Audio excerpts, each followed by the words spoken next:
Welcome, Spartans, to Halo TV Plus, part of Evolved, your home for Halo. I am your host, Oren, and on Halo TV Plus, my guests and I recap Halo's original television show, Halo the Series, and we discuss its contents and unique canon within the Silver Timeline. Joining me tonight to discuss Season 1 and Season 2 of Halo the Series is Matt Vetrano. Welcome to the show, Matt. Halo, is it me you're looking for? I can't be the first one who thought of that, right? No, I mean, we've been going for almost 10 years now, so I'm sure that's come up in the recording booths. But yeah, you said my name perfectly right there. My name is Matt Vetrano, and I am a film critic, TV critic, content creator all around, and I have a website, reviewersunite.com. And back in 2021, I did a Halo retrospective for the 20th anniversary. So, you know, it's always been a series that I was a fan of, but before then, I never really took the time to understand it.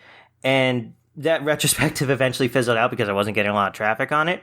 But I did gain a strong appreciation for the series, and it jumped right back in when Paramount announced the TV series. And yeah, I've reviewed both seasons for my website, and I'm here to talk about it today. So that retrospective you had for Halo's 20th anniversary back in 2021? Yes. And so and did you played all the games and can you explain a little bit of what you did for that sort of celebration? Sure. So back in 2021, you know, it was middle of the pandemic and all that stuff, and I had gone to like bookstores all the time to pick up cheap stuff. And one time I'd picked up a Halo book without even thinking about it. So stuck at home, I just looked in one of my drawers. Which one? I think it was First Strike. I'm pretty sure it was First Strike. Okay. All right. And I was looking at it, and just in this moment I realized, you know, I really like the Halo games.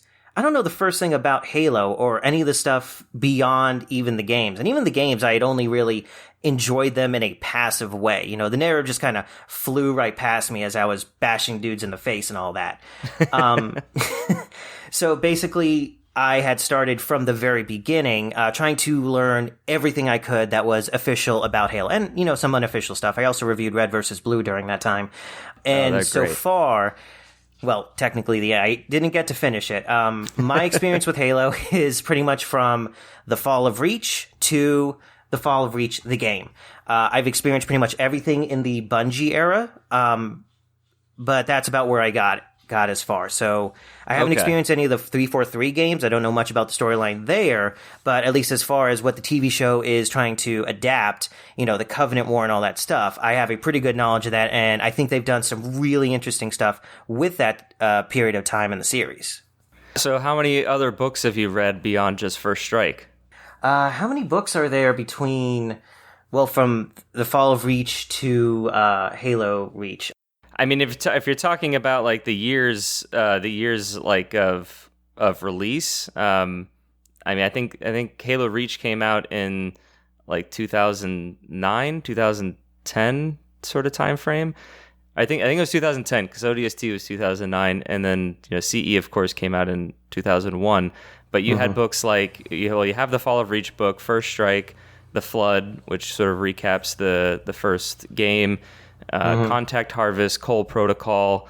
Cole Protocol is the best. You have the Kilo 5 trilogy, and that's kind of during the Bungie into 343 era. It's a lot of post-war sort of conflict, but it's still like before Halo 4 and all that. And then you have the Forerunner saga. Matt Forbeck did some books about Buck. You have the short stories anthologies that came out, so there's still quite a lot of extended lore that kind of came out during the Bungie era, but then also 343 started to put out before they really started to just kind of, all right, now we're going to kind of keep going full force with what they're calling the Reclaimer saga, which is basically everything from Halo 4 onward. Yeah, and it feels like the franchise definitely went in a more broad direction once 343 and Microsoft had like full control of the series. They kind of went all over the place with stuff, and some of that stuff's really good. Like I don't know if Evolutions was pre 343, but that's probably my favorite like narrative thing involved with Halo, aside from the TV series which we've gotten so far. But that was like the best thing they had done for a long time. Yeah, Evolutions was pre 343. That was still during the Bungie era. Escalation is what 343 did. That was the comic series that took place kind of between Halo 4 and like Spartan Ops and a little bit beyond and kind of after all that. So yeah, there's a lot of great short stories that kind of came out, the Evolutions anthology and all that. And even the Fractures ones that 343 eventually did are also some pretty good short stories as well. Yeah, and I reviewed Evolutions as well. So yeah, I anything that you can name that is official Halo canon between the Fall of Reach and Halo Reach the game, I pretty much did a review of it or have experienced that. Even stuff like I Love Bees, that was a challenge to look into. The audio book was thankfully compiled together, but going through that website, I don't know how anyone did that back in the day. Yeah, you might have been able to dig a little bit deeper than what I was able to do, because yeah, it is a bit overwhelming, and I kind of just researched a little bit of it just to kind of understand what it was, because I was kind of too young to really understand what I Love Bees was back then, and yeah, but it's kind of regarded as a pretty unique and ARG type of experience and virtual reality type of foundation. Like I'm talking to some of my other like video game friends, and they're still pretty astonished of what it was able to do back in 2003, 2004. Well, personally, I was a bigger fan of the Believe campaign for Halo 3. A lot more straightforward, but they had some really interesting ideas to go with that. And it felt like it progressed the idea of Halo as a narrative in a way that the games really hadn't done up to that point. Like all the testimonials from the warriors who were there at the time. Was that the earliest version of live action Covenant weaponry? Because I know they had the Needler in some of those shots. And then they had the big, what was it, the diorama that they built for the campaign. Yeah. Well, so the Believe trailer has that big diorama that is kind of very iconic and all that. And then you also have Neil Blomkamp's Halo 3 live action trailers for the game that are pretty, I don't know, acclaimed, because of just kind of how versatile that the kind of scenes are and how gritty and it really feels like a war zone. Because I mean, that's kind of Neil Blomkamp's style, and he was even one of the front runners to direct a movie way back then. Back when Peter Jackson wanted to get it off the ground. Yeah, that too. Yeah, Peter Jackson. I think Guillermo del Toro also kind of all of them kind of came and went over the years. Everyone loves Halo. Yeah, well, it's such a great IP, and it gives so much to it. So, have you watched any of the other live action sort of produced things for Halo, like the Forward Unto Dawn and Nightfall, or is only the TV show your sort of like are you familiar with? The TV show is as far as I've gotten with that. I really have to do things in order for it to make sense. So when does Forward Unto Dawn come out? When did that come out? So Forward Unto Dawn came out after Halo 4, the game, was released. So that was 2012. And then Nightfall came out, I think, leading up to the events of Halo 5. So that was 2015. Okay. Yeah, so I haven't gotten that far yet. Halo 4 is next on my playlist for the Master Chief Collection. Gotcha. Okay. Yeah. Yeah, I'm just trying to get a frame of reference of kind of what you're familiar with and all that, because when those shows came out, they were, I mean, well, Nightfall is kind of its own thing, but like when Forward Unto Dawn came out, that was kind of our first look at what a live action Halo content would really be, with like a narrative and a story and all that kind of stuff beyond just what the Halo 3 Believe sequence and that sort of marketing campaign was. And it was received relatively well. Nightfall, not so much. And so the big sort of anticipation for the Halo TV show is that, well, now that they have the full-blown budget to actually do a full season run, is very exciting. It's how are they going to do it? What are they going to adapt? And all this sort of things were kind of going around back then. Yeah, and all the Halo fans were holding monkey's paws when they were saying all this stuff. Yeah, it was. I've re-listened to a few of my past episodes before getting into season 2 before it premiered back in February, and to kind of just listen to myself and some of those other guests just kind of like react to the episodes and theory craft of what's to come. It was definitely a different time, and the kind of hindsight perspective is really interesting to kind of look back on. Yeah, I mean, season 1, what I really enjoyed, I'm a huge fan of the first season. It wasn't perfect, but I enjoyed it probably more than, a lot of the people who are talking about Halo enjoy that season. And what I liked about it, especially in contrast to season 2, is that it was made with confidence, and it genuinely challenged some of what I would say are the more problematic aspects of the franchise. The things that the first season talks about and creates conflict around are core ideas that you find in the novels and the expanded lore, not necessarily the games, because it's kind of its own. The games are kind of their own thing next to the lore.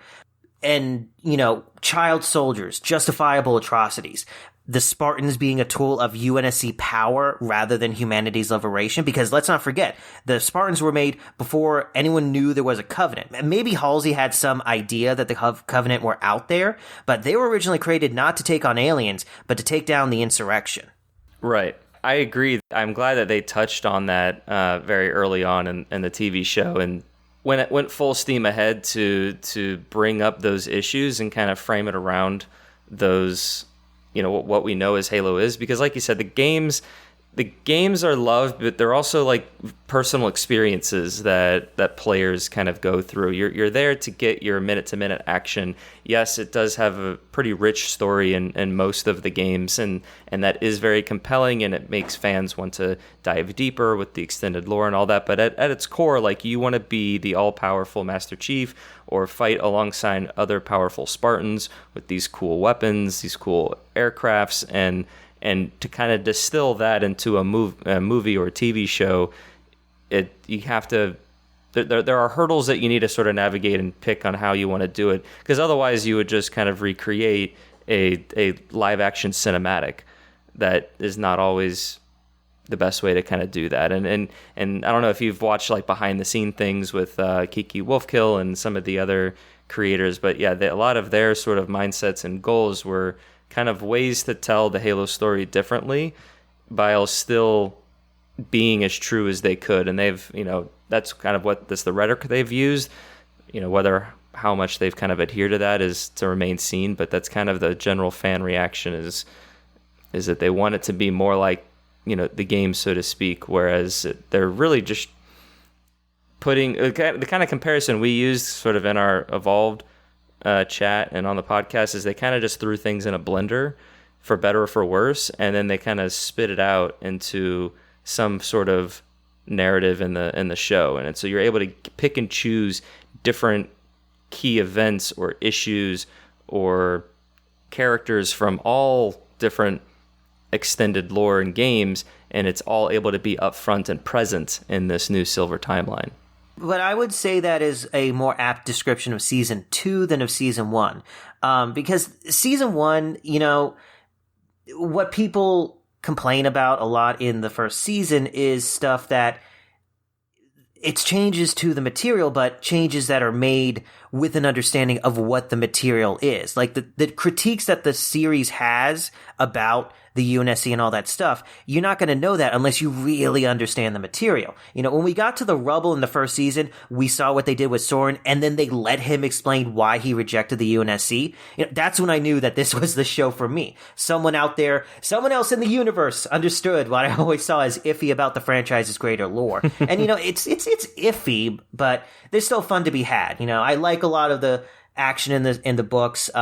Cold Protocol is probably my favorite book because it does reasonably show various sides of the conflict, whereas earlier books like First Strike show a really reductive view of anyone who is not a member of the UNSC. I remember that guy, the governor or something, with the long hair and the cup holders, and it was just like, come on, guys.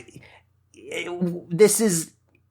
My thing about Halo is kind of that it's sort of like, what if someone saw the movie Starship Troopers, thought, oh, you know what? That would be really cool if we took it seriously, without realizing that Starship Troopers is a parody of what someone else had already wrote. So the Halo series fits somewhere in the middle between Starship Troopers, the book, and Starship Troopers, the movie.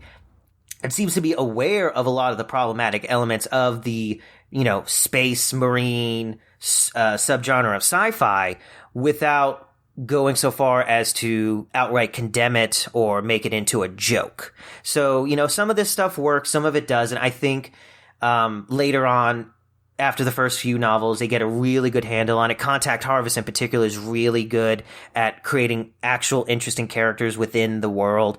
But that's kind of what I was thinking of when I was watching the first season of Halo, that, hey, someone took all this material that was made, found the really good parts about it, and told a television story with that material. They didn't tell a game story, because you're just going to watch Master Chief go from one hill to the other, then to the other hill, then pick up a Marine. Oh, that Marine dies as you're driving the car.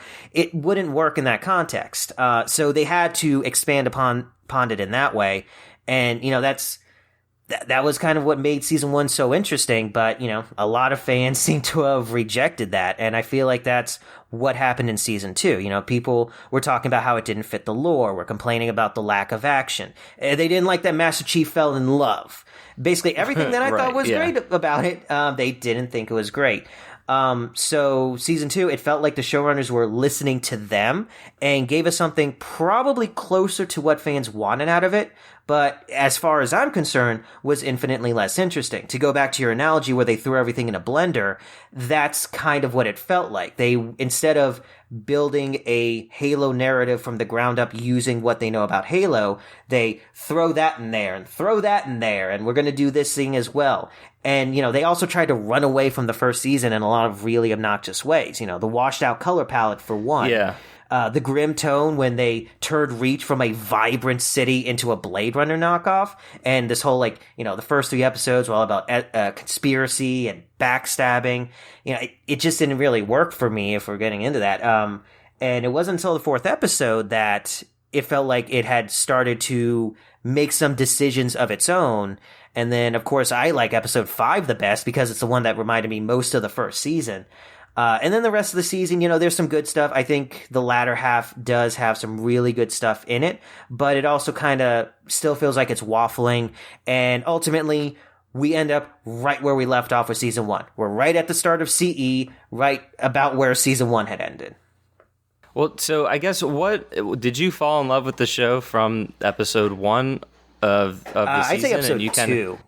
Episode 2. So okay, when we were more with Soren and Quan. As soon as I saw Soren, I mean that when they brought Soren out, and it was the story with Soren in Evolutions is okay, but Soren as a character in that was just kind of weird, and it just didn't work for me. And then they actually turned Soren into an interesting character in this, with his own motivations, with his own ideas, with he's not a great person because he's still a pirate, but he doesn't have to be critical of the UNSC and to still be someone worth following in this universe. Yeah, and I'm drawn to Soren just because of how kind of removed he is as well, and he does bring that other sort of perspective of just being out on his own, doing his own rules, not being a great person like you said, but you also kind of root for him in his own way. And what they've kind of were able to do with his relationship with Chief was also just as interesting, of like, well, wow, of all the people in the world, or the galaxy for that matter, like he trusts this rebel, this pirate, this person that is against the program and resists and as condemns it at one point. So I'm liking what you're saying about how the first 2 seasons, or how the seasons like tonally have that shift, because yes, the major rhetoric is that because of the path that they took for season 1 and kind of making it more of its own thing and bringing season 2 to be a little bit more of this hodgepodge, I like that you're kind of spinning it the opposite way than what I've at least heard or read online, and even from what I've discussed with some of my other guests, and that, you know, kind of doing that melting pot of things is kind of a little bit of that fan service, and I'm at least glad to hear that like you're able to get something out of those other stories and those relationships, because I had a hard time in the first season kind of deciding to myself what I was liking from a Halo fan standpoint, and then liking from just kind of a sci-fi TV show sort of like filmmaking sort of fan. Because like my favorite episode in season 1 is I think episode 5 or 6. It's the one after the big fight, and so I think it's called Solace. And it's like when it's after they get McKee and Chief's trying to figure out who she is, and Cortana's in his head and he doesn't quite trust her yet, and Halsey he doesn't trust, and there's just all these sort of like parallels between, or tension between all these different characters, and everyone's kind of confused of what's going on, and it just creates this very unique tension between all of these other characters that's very unlike what we know from the games and from the novels, that these type of relationships and tensions and friction that we've had has never existed before. And to see that on screen, I was pretty encapsulated by it, and kind of like, oh, like this is really dramatic, and I'm really into it, and I'm wondering where all these different characters with their own motivations are eventually going to go. And I feel like no other episode has able to capture that as well as that episode did, in my opinion. And it was also the episode, or that part of the season was also when Kai was coming into her own. And for me, she was the best character of the entire season. She had the most, well, I guess Chief kind of had the most change over the course of the season. But Kai was kind of representative of what the Spartan 2 program was supposed to ultimately be seen as. Like, she comes off as not exactly the correct view of the Spartan 2 program, but an unavoidable truth about it. You know, whatever justifications they had for the Spartan 2 program, she was like the loud voice saying, no, this isn't right what happened to us.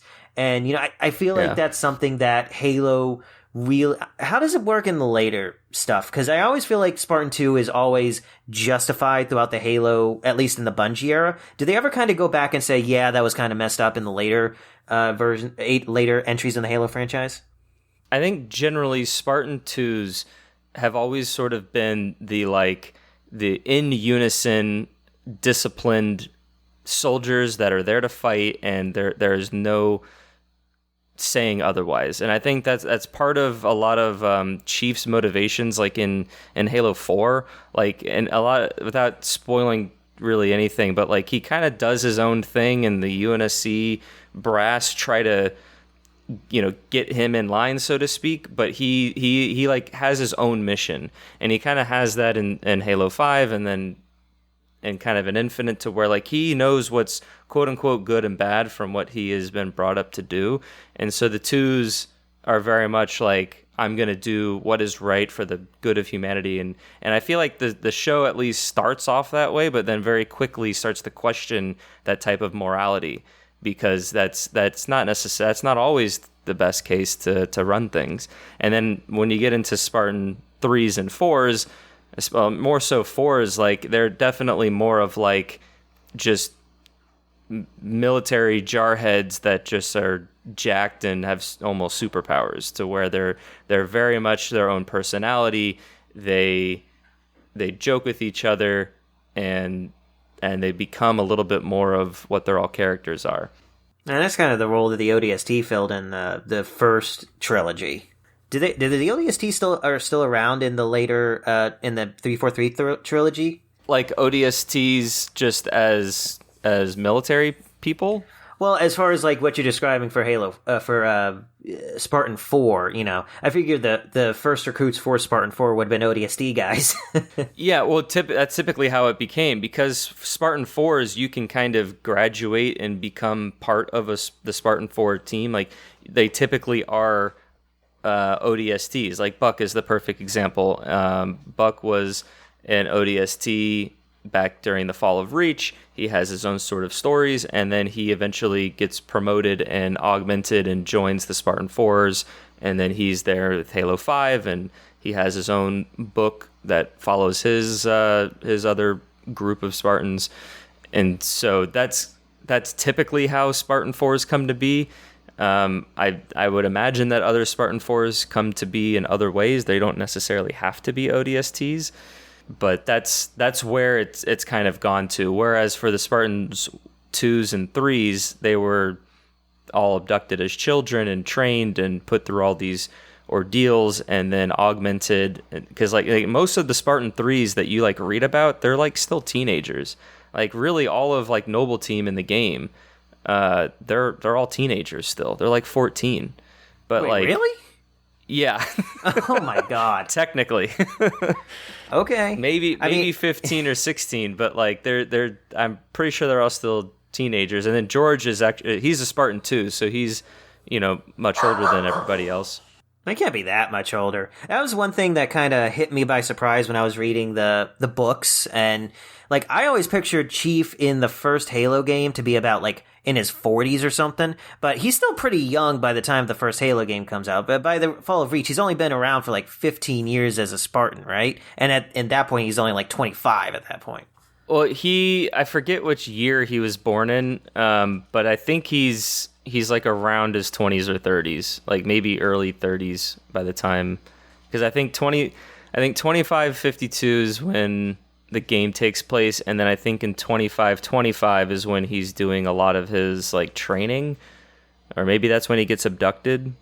I'm a little hazy on those actual years, but he's in the current timeline, like Infinite and stuff. I think he is like in his late 30s, early 40s, and that day is, I think it's 2556, 58. No, we're in the 60s right now. And I guess that's kind of another interesting thing to note between how the games exist within the Halo franchise versus the lore itself. Because you play those games and you would never assume that this guy was 25, not with Steve Downes' sexy, sexy voice. Yeah. And the game doesn't really go into much detail to try and correct that. It doesn't go into a lot of detail about what the Fall of Reach was, how many Spartans are left over. It just exists as its own game within a greater context that is being fleshed out as it's being made. So he's actually, I think he's 39. His birthday's 2511. I just Googled it just because. Okay. March 7th, 2511. So in 2552, he actually would have been 41. Okay, well then that makes a little more sense, and I was clearly talking nonsense just now. But yeah, it's a lot. I guess to try and bring this around to something relevant, it's a lot. There is a lot to go over when it comes to the Halo lore, and so with the television series, I feel like the first season made some really wise decisions on how to incorporate a lot of that stuff into a compelling narrative, for a TV show. Something that can't necessarily be giant action scenes every episode. You have to add humanity to it. And, if to kind of, maybe, I don't know if fans have settled the debate on this, but really, him taking off the helmet is not a problem, because why we didn't see his face in the game is for reasons that only work in a video game. In a video game, he is given a voice but no face, which allows him to be a character, but also someone that you can put yourself inside of. And, not showing his face is just a clever little trick of the camera to get around that. To do that in a TV show, you either have to explain why he doesn't have doesn't take off the helmet, which, you'd have to create new lore for that, or you'd have to do the ridiculous camera work the entire time, and that doesn't make any sense. And so, fans complaining about changes to the lore, at least in that kind of level, it feels like they're not thinking about it as a TV show, more as trying to recreate what the games gave them. And I understand that, the games are awesome and they're fun to play, but the first season of Halo really made that effort to be a TV show. And I don't know, do we have the numbers on it? I feel like I've heard that has paid off because it's getting a lot of views from people. But I think the viewership is up on season 2 compared to season 1. I don't know the actual numbers, but from what random little marketing thing I've seen on like either ads or the Paramount Plus putting out a trailer or something. It seems to be doing well, and they've basically already unofficially confirmed to season 3, like, or Kiki's kind of said that, like, taking a break from Halo, but ready to come back soon. Yeah, I think there's definitely some pettiness to some of the fans in terms of what they, kind of, the general what they like, what they don't like, and kind of what are the sticking points. I mean, I really liked the moment where he took his helmet off and thought that, like, yeah, he's there to kind of show his humanity to Quan, and I just kind of am living with it. He kind of doesn't have a suit of armor for almost half the season of season 2, and I was kind of, maybe a little impatient because I just kind of wanted those sequences. But now that I've seen the whole season, it just kind of like, well, yeah, that would kind of make sense, because you have to go through these other sort of narrative beats to kind of get him to where he eventually needs to be to then fight the Covenant and get to the ring and all that. So, my question for you is, were there any moments in the TV show, whether it was season 1 or season 2, where you were watching it and maybe a little bit of your fandom came out as a sort of criticism for the show, or are you able to really be a viewer of the show as it kind of is a TV show? Honestly, my biggest criticism in that regard was not as a fan of Halo, but as a fan of season 1.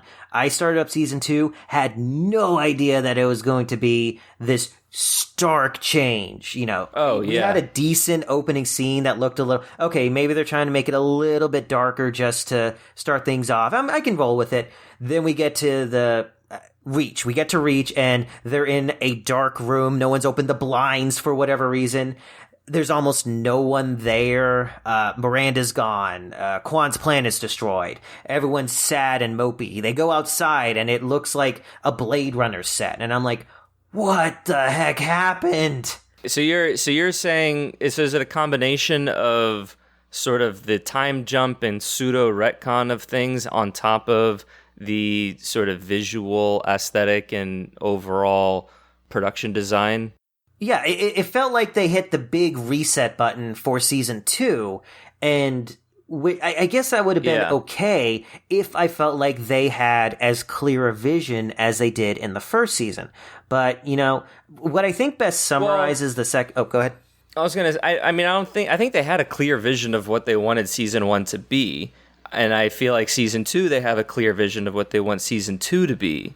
But I think the disparity between the two is what the problem is, and this is kind of my gripe just from 343 as kind of a blanket sort of criticism to really all of their games, because you look at Halo 4, the fans reacted a certain way, they changed their plan, they made Halo 5. They listened to the feedback, they changed their plans, they made Halo Infinite.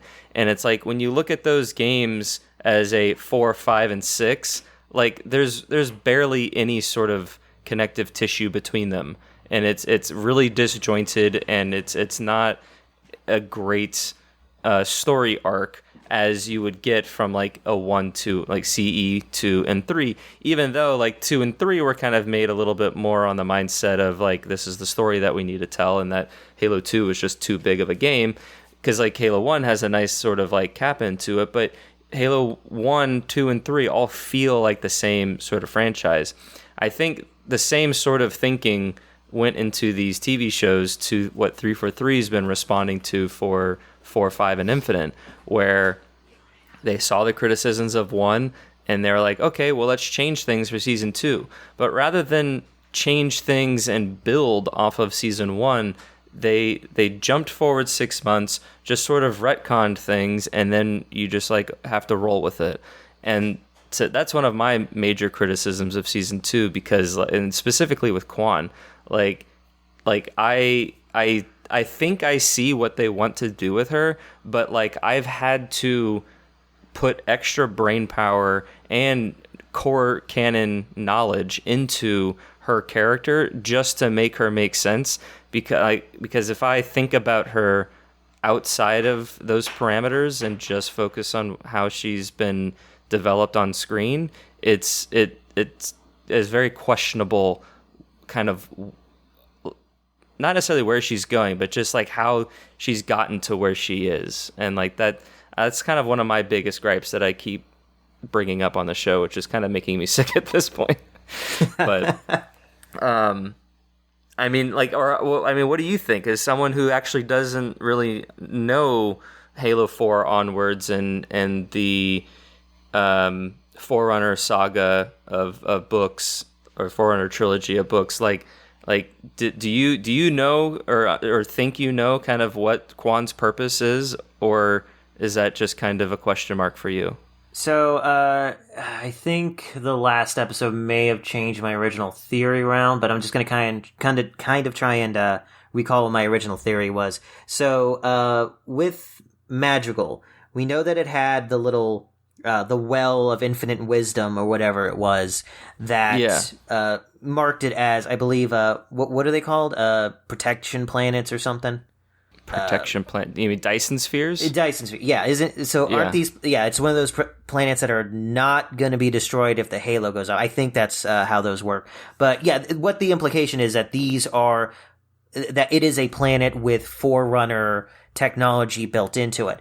And I'm assuming that the planet that they glassed at the start of season 2 was also one of those, and that what's going on is that throughout the galaxy, these planets that have some connection to Forerunner technology, the population of those planets managed to get some understanding of what the Forerunners were up to. Like, I don't remember the exact process, but I know that in the Forerunner books, society, whatever, they can transfer memories from one being to another. And so perhaps the Vision Quest we saw in the first season was a rudimentary, picked from the bones of a previous civilization's version of that process. So all the stuff that Quan has in season 2, this sort of foreknowledge, is from that. And over time, she's understanding it more and more. It's just like information that's just outside the periphery of her perception. And the woman in the start of season 2, she also, whatever her planet's version of that was, did that, which is why she is appearing to Quan. And not literally, it's a metaphorical thing. Just she represents the connection that certain people on these certain planets have to that Forerunner history, their knowledge, their understanding. So that's where I think they were going with Quan in season 2. I think that's still probably the case after the episode with the flood, but I think there's a little more, less spirituality or random happenstance to it, and something more specific going on. Perhaps the intervention of the librarian specifically. We don't know yet, but it does feel like a lot to kind of throw in at this point in the story. We're still pre-CE, and we are doing a lot of Forerunner stuff just ahead of time. And that's kind of the problem with season 2 that I had, like, why I think that they didn't have the most solid of plans for it, because it was a lot of, let's put this in for how fans know this stuff. So let's kind of throw in the stuff regarding the Forerunners, throw in the Spartan 3s. Let's get a head start on the flood. And it doesn't feel like it grew organically throughout the season. Yeah, well, I don't think the flood necessarily grew throughout the season, and I feel like it should have.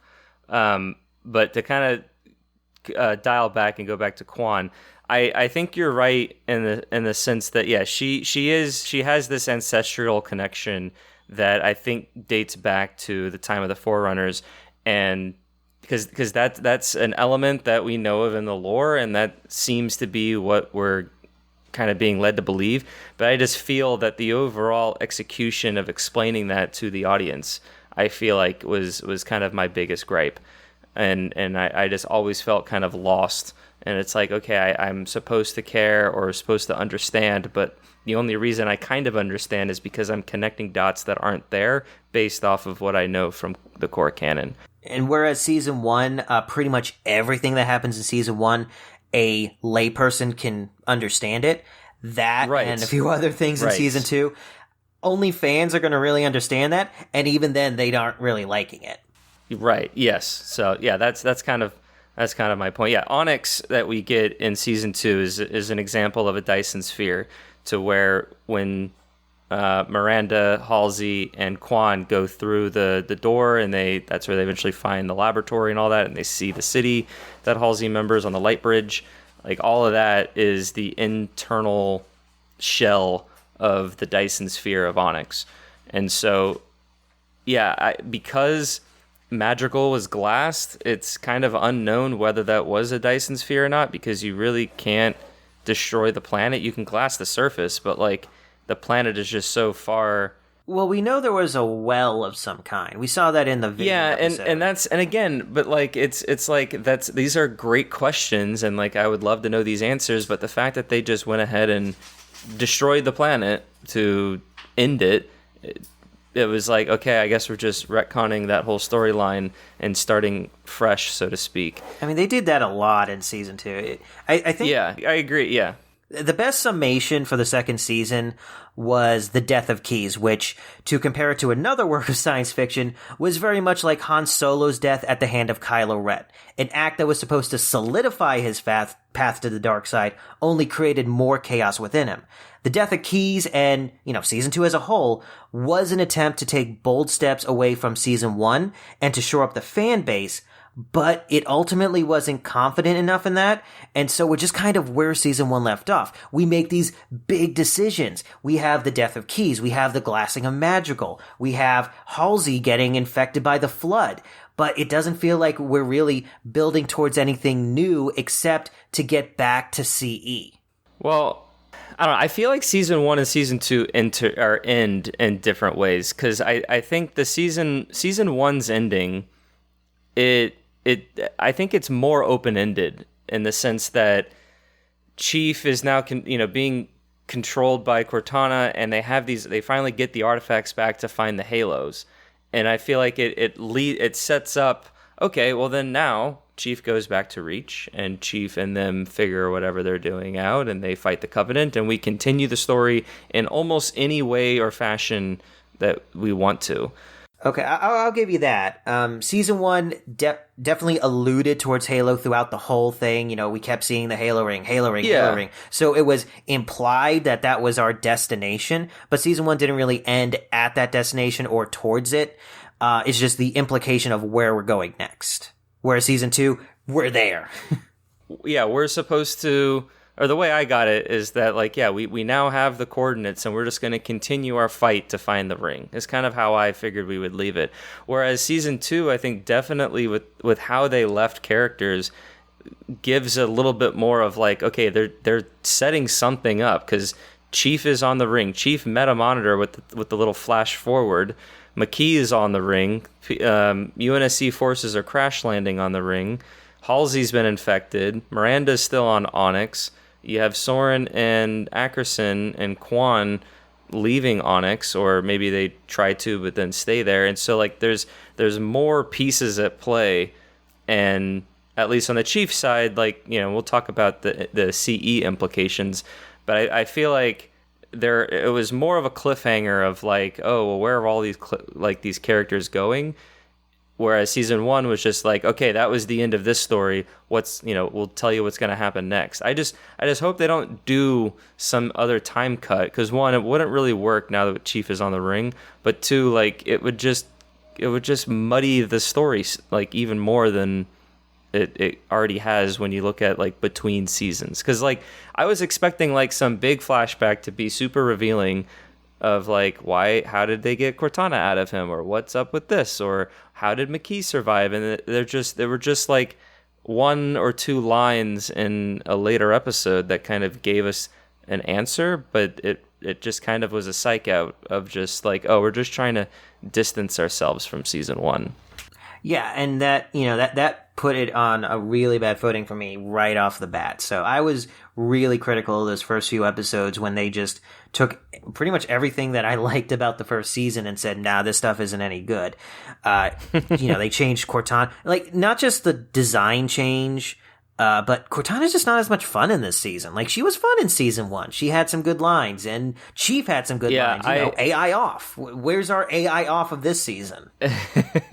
I think I preferred the season 1 Cortana as well. I feel like she was written to be a little bit more bubbly, and because it was her birth and all that, and so like you kind of see her becoming who she is, and the model, yes, is very different from what the games were, but again, it's a TV show. I'm okay with that change. Whereas the season 2 Cortana, to me, it looked just like Serena from Halo Wars, or Deja, which is the AI that teaches the Spartan 2s when they're kids, like military tactics and things like that. Like just a little bit more of a standard dumb AI that just kind of does computing, as opposed to this. It wasn't until the last episode that I really saw, okay, oh, this is Cortana, a little bit more of what the Cortana that we know. It really took me the journey of season 2 to kind of get there. And like that's another thing where it's like season 1 had the confidence to make decisions and pulled it off. Like I was not convinced that making Cortana not blue was going to be a good decision, and the show proved me wrong. And then when whatever happened between season 1 and 2, when they reverted that decision and made her blue, hey, fans, you got what you wanted. Exactly what you wanted. She was written not great in season 2, but it definitely felt like another thing, like, are you happy now? And I don't know. Were people all that happy? It doesn't seem like a lot of people were happy with, season. Some people like season 2 more, but it doesn't feel like this is the return for the fandom that, the studio wanted. That they would be like, oh yes, now it's great. Thank you, Paramount Plus, for giving us exactly what we wanted. Well, I feel like some of that, I think, has been conveyed. I feel like there's I think we talked about this. I think that like when you look at the viewership and the ratings and all that, I think the show's direction and what season 2 is, I think on a generality is on a positive note. So therefore, I think everybody at Paramount Plus is applauding and patting themselves on the back and ready to continue the story with season 2 and kind of keeping it in line with what season 3 is. But I think they are missing some of the things that we've been talking about that I don't know are fixable, but they're just issues when you compare and look at the 2 seasons as a full sort of story arc between the 2. Yeah, what the heck was even going on with Soren in the final few episodes? That was another thing where it was like, we're trying to do something, but we don't know really how to fit it in. Like, were they training Spartan 2s at the same time they were fending off a Covenant invasion? At the same time they were doing Spartan 3s in another room? So it seemed that they really condensed not condensed, but actually accelerated the Spartan 3s, because the bit with Soren and Kessler is, I think, a window into the Spartan 3 training that mimics what the Spartan 2s went through. The difference with Spartan 3s is that they were made more cheaply with inferior resources, and it left... I think for the Gammas, it left like some sort of anger issue with them, the way they needed to like take some sort of inhibitor to like keep their emotions in check. But you have Spartan 3s in the show that are like Perez, who was a relay command officer, not really a true combatant, really, or at least that's what I got, and is now a Spartan 3. And then you also have Kessler, who's a child getting trained as if he were a Spartan 2, presumably to also become a Spartan 3, which is kind of them mixing the Spartan 3s and Spartan 4s.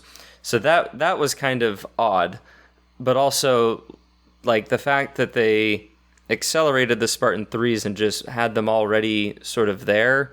Like the timeline's just a little muddy, I guess is what I'm trying to say. But my issue more so is not necessarily that, but Soren seems to have this sort of strange sort of aha moment in that like second to last episode in Thermopylae, where he like all of a sudden kind of is okay with Kessler being trained and like saying that it's going to be good for him. And like it was just this odd moment. Is that what you were referring to? Where like he just kind of was okay with this, and he kind of like agrees with the teachings and the discipline and the ordeals that the UNSC put him through, and thinks that his son should put through him. So I actually liked that part of it. I'll get back to that in a second. But I was more talking about the fact that, like, on the same planet that we are having this secret Spartan 3 and Parangoski and all this stuff, and we got the Halo ring just off site, they're also taking the time to train the Spartan 2s in some underground battle arena. It just didn't fit with like what I was seeing with the rest of the season. Onyx is not near the ring. That is true, and that was another thing that was kind of weird about those episodes, is that geography is kind of all over the map, where we have Onyx where they are commanding from, and then the ring where apparently Chief knows how to get there. I think that was from the touching the artifact. No, that came from. Well, actually, yeah, Chief might have known from the artifact, but the Spartan 3s knew how to get there because Cortana was able to look at the map and then send that data to Onyx and Parangoski, and that's how Cortana was able to talk to Chief and send him to his armor, or send him to the artifact at the end of Thermopylae. Yeah. And then the Covenant come in. So apparently they were following McKee or something. That's not quite explained. And then they have this whole battle outside of the Halo ring, but not near Onyx, where we're coordinating from. That felt a little odd. Like it felt like when it was first starting that the Covenant were going to do another reach on Onyx, which is why they were so panicked about the whole thing. Right. But, apparently that was somewhere else. So, I guess the Covenant's sort of motivation was that, like, we know where Onyx is, so we can go over there, but also now we know where the ring is, and we want the ring, so we're going to go where the ring is. Which is, it's going to make some pretty interesting implications if they do try to recreate Combat Evolved to any extent. There's a lot about where Season 2 ends that makes an adaptation of Combat Evolved difficult, to say the least. But before that, just to get back to the Soren thing, I did appreciate that throughout the season, Soren is clearly conflicted. He's after Halsey for his own reasons, and it kind of ultimately is that he feels some amount of shame for having left all those years ago. And so in the moment where he realizes that Kessler is part of the same program, in that moment, he thinks he has a way to sort of redeem himself and prove that, he's not a bad person by letting his son go through this thing as well. But ultimately, Liara, right? Liara? Liara. She is the best character in the entire season, in my opinion. She's the one who is always on top of everything. And she ultimately reminds him why he left in the first place and why, child soldiers are not a good thing, which is why he ultimately takes the action that he does. So I thought that was at least well explained and informative of the character. It's just the placement of that scene on that planet with everything else going on felt out of place. Like they were trying to coordinate everything into one place so they could wrap it all up. Yeah, and I hear what you're saying. They did kind of change sort of things, because that facility, I think, was on Reach in the books, to where John and everybody trained and did their whole thing on Reach, and so I kind of see them making everything there to kind of also give them something to do, since they're also there on the planet.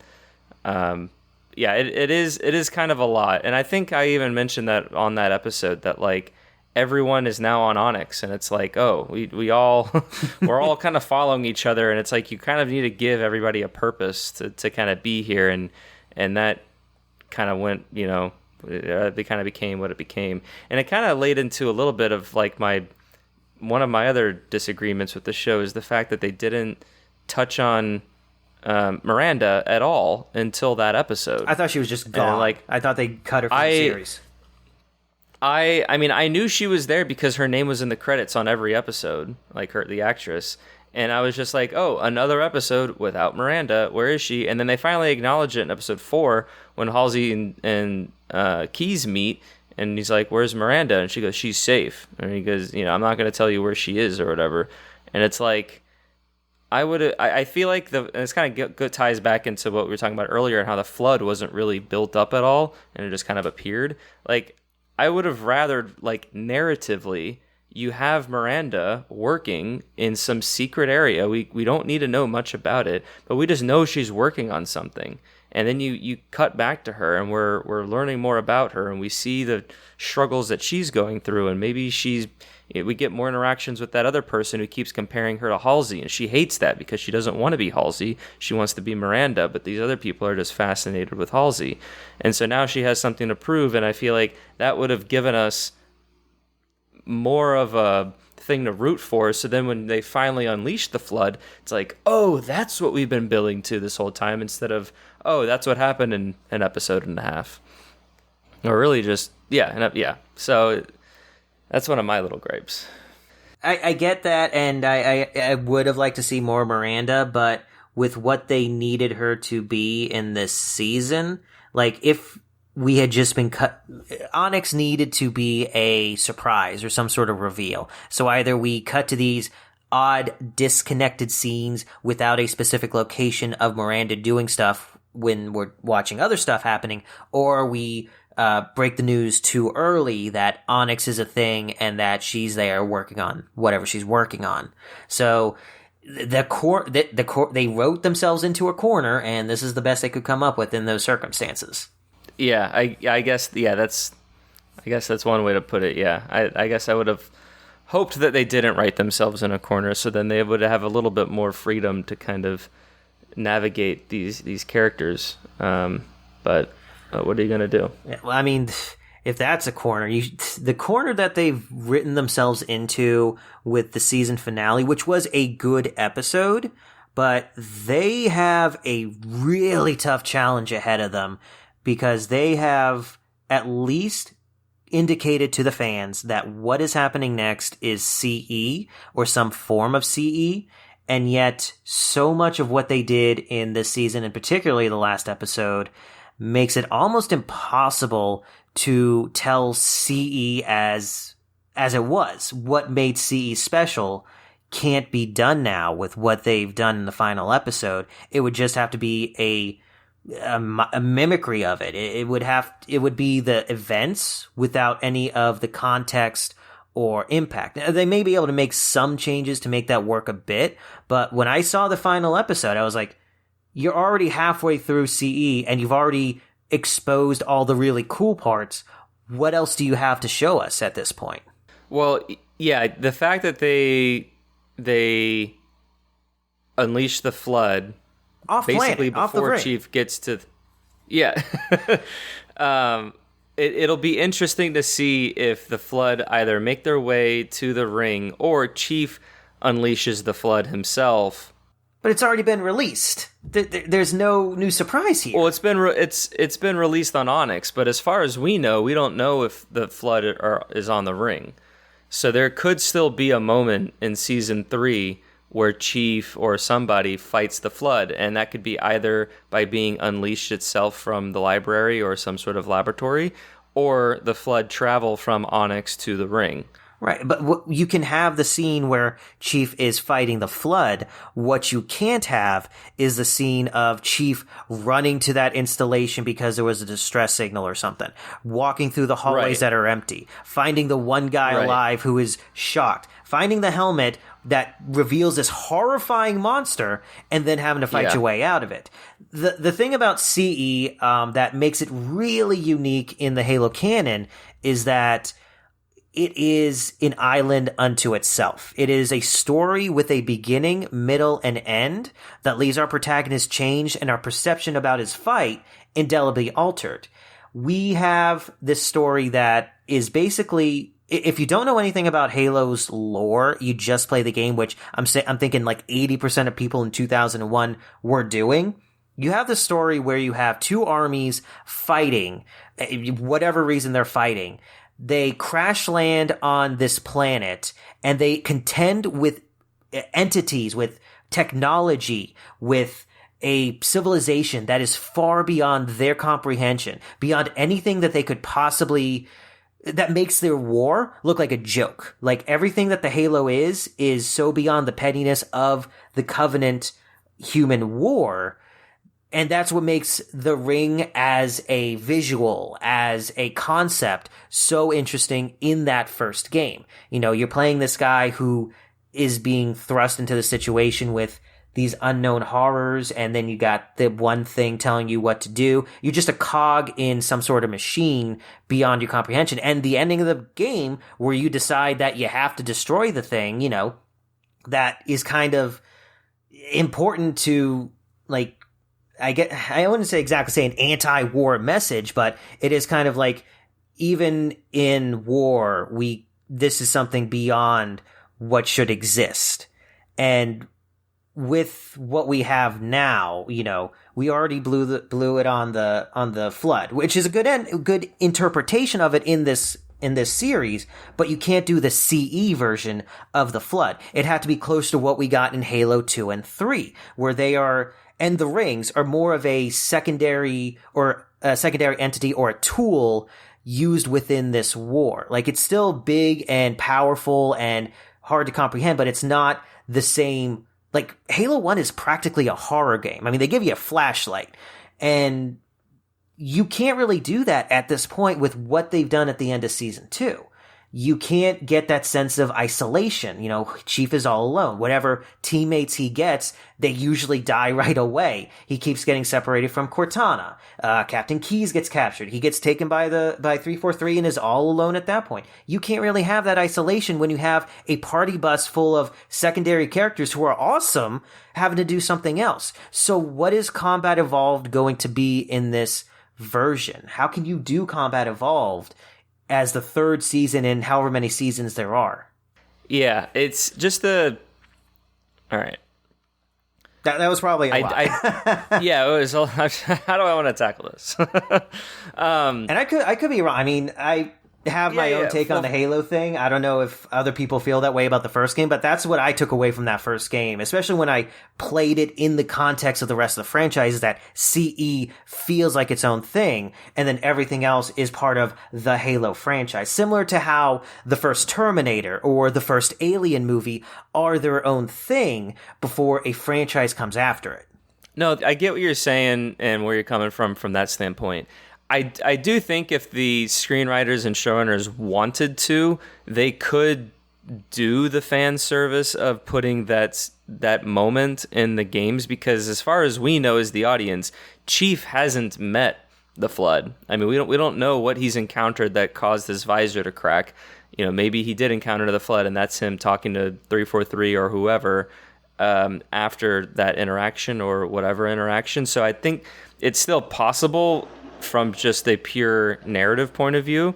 Now, it's not going to have the same punch that you were describing, and it definitely won't be able to kind of recreate that. And I think that's a little bit more of kind of what you're talking about, is that are we really getting CE when we go into Season 3? It's basically going to become its own interpretation of First Contact on the ring. But I feel like what you'll get no matter what, though, is Chief and Cortana learning about the true capabilities of the ring. They've already learned or assumed, I think, that like it's a weapon, and they even thought it was a weapon in CE, or it's like, oh, well, the Covenant's going to try to use this weapon. Well, maybe we should try to use this as a weapon. But I think we're still going to get that moment of Cortana saying, you have no idea what this is. This is bigger than all of us. This is bigger than the galaxy. This goes back millions of years. Like, this is to destroy everything because of what the Flood is. And I feel like that moment almost has to happen in Season 3 because we already have the Flood, and the only way to stop the Flood is to ignite the rings. So it'll be interesting to see how they morph the CE story into 3, because I think you're right in the sense that like it's not going to be a one-to-one because of what they've already established, but also because it's not what has been a one-to-one in any other aspect of the show. It's always been different and molded and interpreted and changed for the Silver Timeline. And so whenever we get for Season 3, it's not going to be the story of CE. It might be amalgamation of what CE was plus Halo 3 plus Halo Infinite even. Like Tom was my guest on episode 7, and he had this wild theory that I thought would be great if they did, to where when Chief gets to the ring, the story that then unfolds is actually closer in line to what Infinite's story is, which is him on Zeta Halo, him combating the Banished and finding the like Marines and kind of building a resistance with whatever's left on the ring. But of course, putting that through the lens of the TV show, because we do get a shot of something, presumably the Forerunner, not Forerunner, the Covenant ships and the UNSC ships kind of falling into the atmosphere in the distance. So we can only assume that that's how Covenant forces get on the ring. That's how UNSC forces get on the ring. And we start getting an occupation and we learn about it and kind of see where it goes from there is kind of my overall interpretation of kind of those last 20 or so minutes of the episode. And, I'm not a professional screenwriter, so I'm not going to presume that I know how they can make it work. It's just that what I'm seeing with, how season 2 turned out, with the way that it kind of just blended a lot of elements together, and with how, I guess, it feels like they really wanted to push us towards CE with that final episode. And so, are they going to set us up for CE to then give us something different, which, are fans going to appreciate another season where a lot of things are changed? I'd probably appreciate that. But, they're already threading a tough needle here, and it feels like they made the challenge it made it a little more challenging with that final episode. But it made for a good episode. I mean, well, yeah, it is a good episode. It's a great cliffhanger, and the fact that we're on the ring, I think, got any Halo fan giddy in their own right.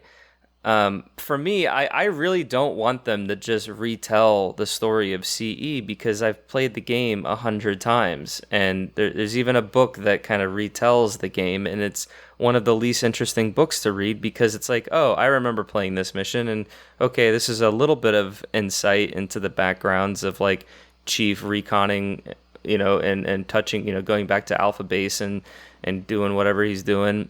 But like at the end of it, it's like, okay, well, the game is there. I could go play the game, but like I want to see what this Chief and this Cortana is doing. I want to see what this monitor is all about. Like I don't want him to be 343 Guilty Spark, because I want him to be its own thing. I want him to have his own sort of crazy and kookiness to him, like Exuberant Witness or some of the other monitors that we've run into since the original trilogy.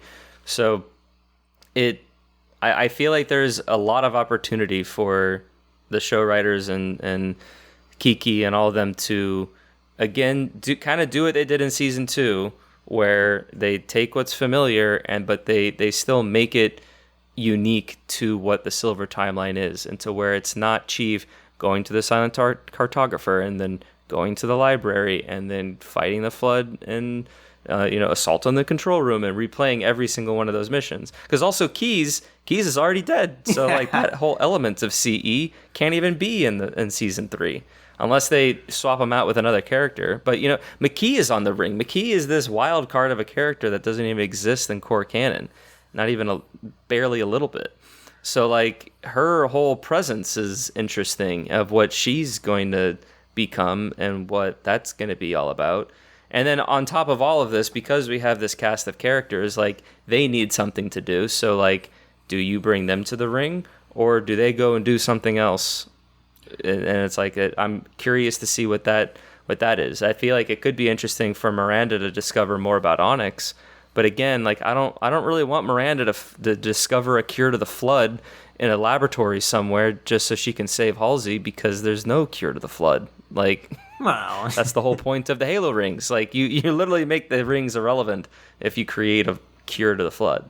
Well, I mean, that could work as sort of the Forerunners, throwing the baby out with the bathwater with this whole Halo ring thing. Maybe some sort of hubris where it's like, they don't.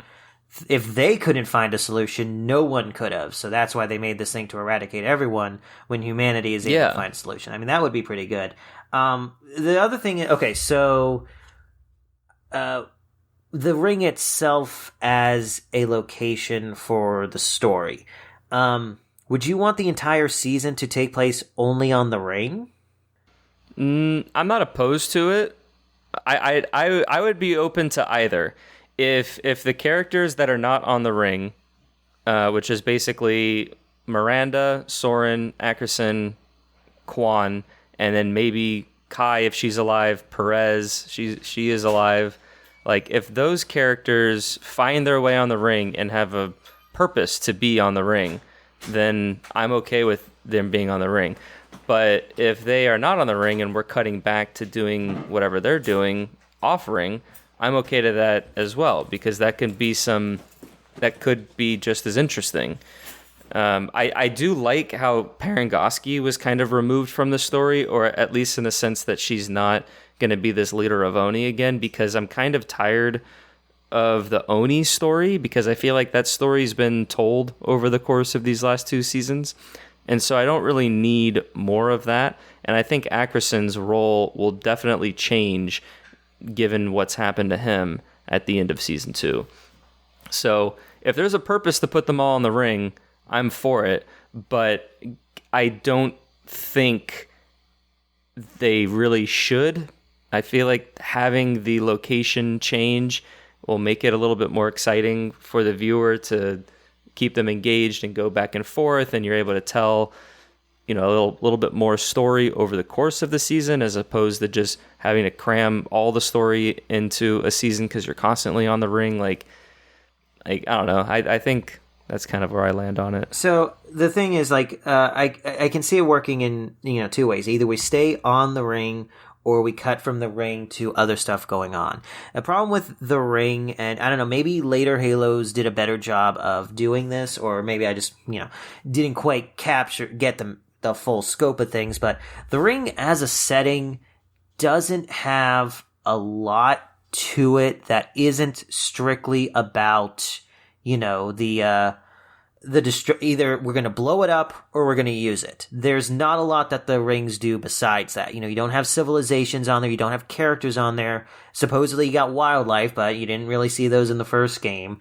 You have environments, but there's nothing in them that doesn't ultimately tie back to this is a weapon, use it or destroy it.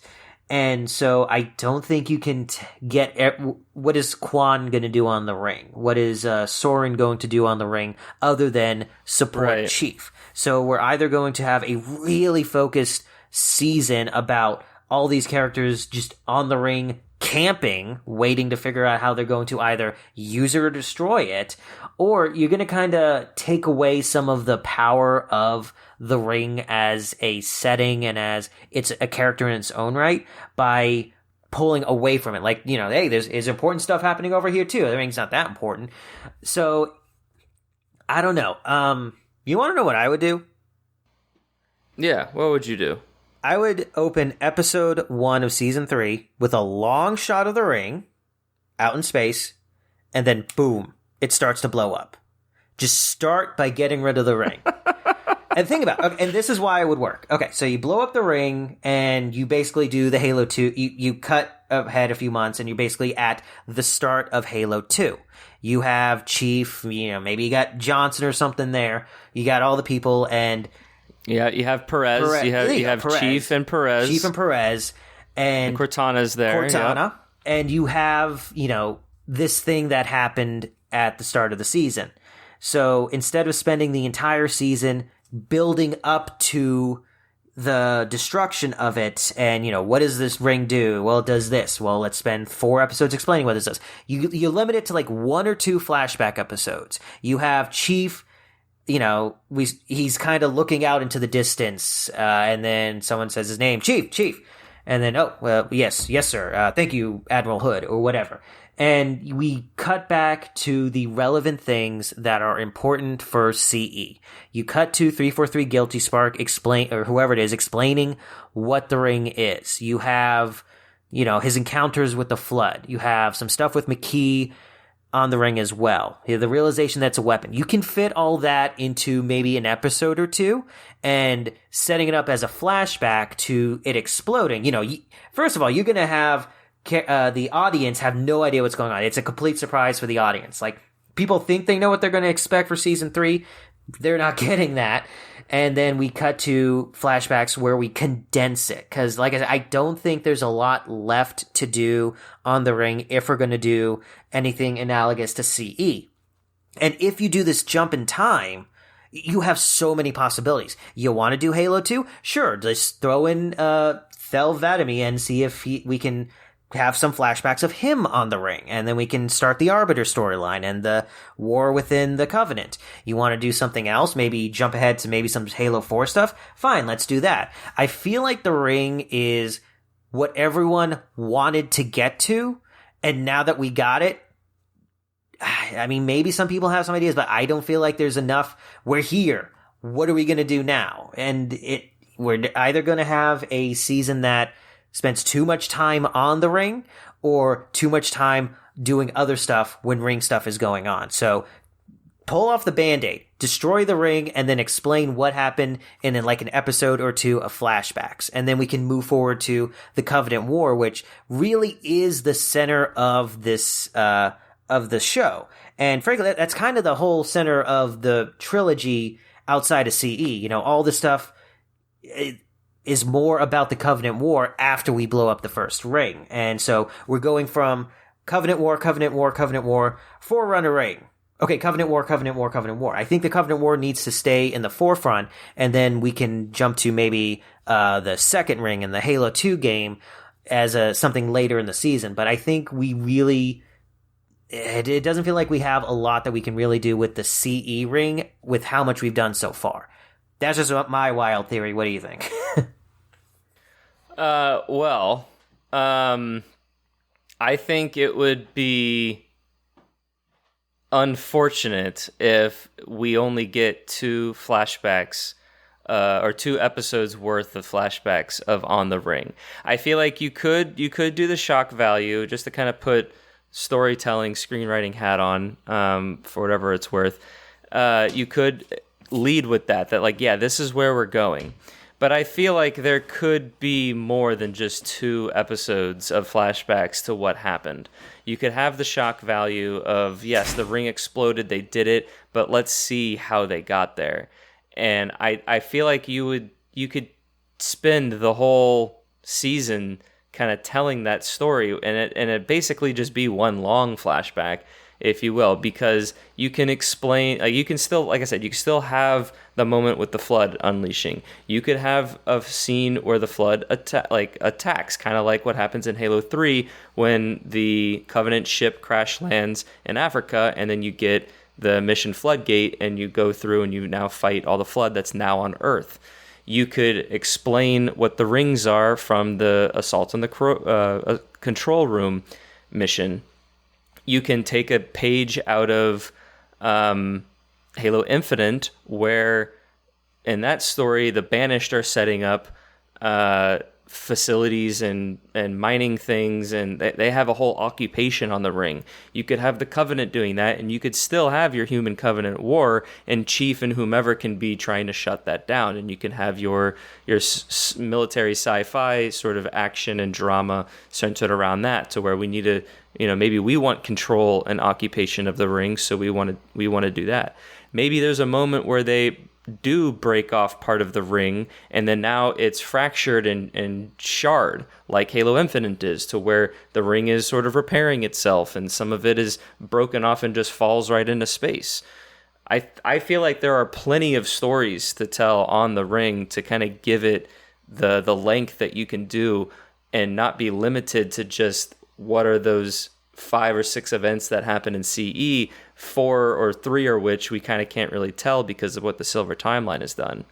I would also argue that the first trilogy of games are not really about the Human Covenant War, because the Human Covenant War has been going on for like 20 years when the first game starts, and the first game ends, again, like you said, like it's not about the Covenant anymore at that point. It's about not having this ring be available to anybody to use it to eradicate all life in the galaxy.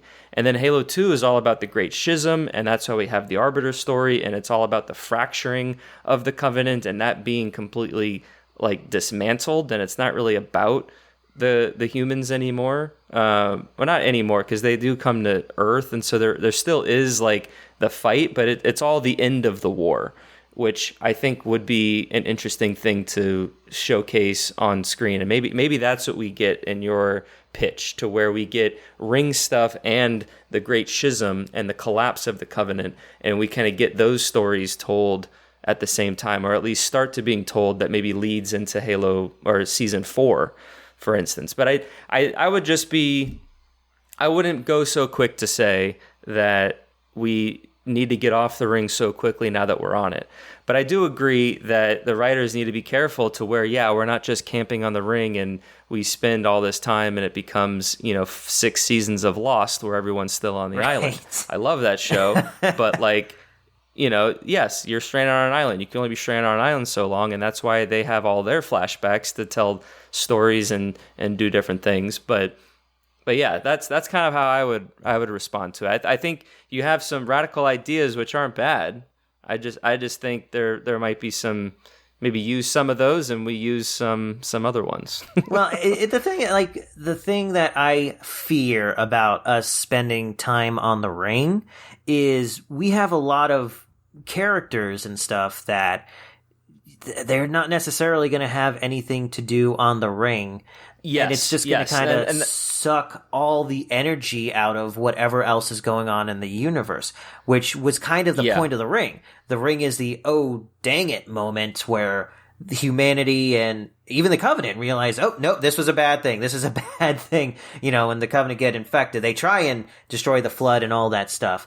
But if the ring isn't that, then I feel like I'm not too familiar with Infinite's campaign or how the storytelling is done in that one. But, with 2 and 3, like I said, they're kind of tools in the war, which is more the focus. And you're correct. The first game, definitely Covenant War is not the focus. Whereas the second and third one, 2 is probably the best story because you have the Arbiter.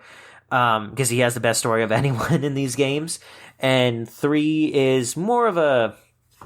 3 is interesting because it is probably the most straightforward non-story in the original trilogy. It's just go here, here, here, here. But it all builds to probably one of the best moments in the entire series, which we kind of got at the end of this season, which is Chief reuniting with Cortana. Everything else in that game is, good stuff. You got the Arbiter doing cool stuff, Chief doing cool stuff. But where it really hit home for me in that game was it was all building not to the destruction of the Flood or the end of the Covenant, Chief finding Cortana. And that would have been cool if we had that kind of moment. We did have that moment. What am I saying? We did have that moment in Season 2. We don't need to have it in Season 3 where he finds her on the ring. I was really cheering for, or hoping that Cortana's line would be "You found me" in Season 2 when he finally gets to the ship, and because that's literally the moment that you could do from Halo 3, but alas, she didn't say it, and I was sad. But yeah, whatever. And I'm just trying to think of what we can do on the ring that would be that kind of character driven and interesting, because you mentioned the book, The Flood, and yeah, The Flood is kind of a boring book. There's not a lot going on there that isn't strictly just let's get to the ring, let's find the thing. Yeah, no, what can we do on the ring? Your concern is totally valid, and I agree. And that's why when you asked me that, do I want it solely on it? And I was like, I'd be okay with that if our characters had something to do, because that's the big question.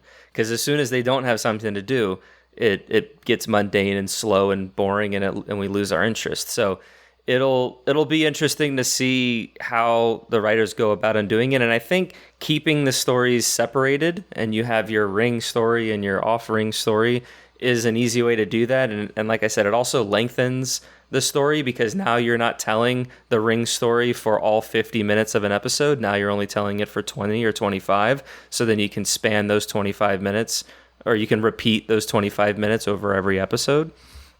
So, but I mean, if you look at Halo 2, because you have the Arbiter story and the Chief story, I mean, you're really playing 2 campaigns that Well, I mean, chief intersect. story You in know, quotes, you know. That was my thing about the second game, is that where the first one, it did feel like Chief had an arc in it, and not a giant or obvious arc, but definitely an arc. Halo 2, he was just kicking butts and taking names. Just, oh, I'm here, let me grab the rocket launcher. Oh, I'm here, I'm going to kick butt. Whereas the Arbiter had an actual story going on. yes, I would say that Chief has more of an arc in CE than Halo 2, and Arbiter definitely has a huge arc.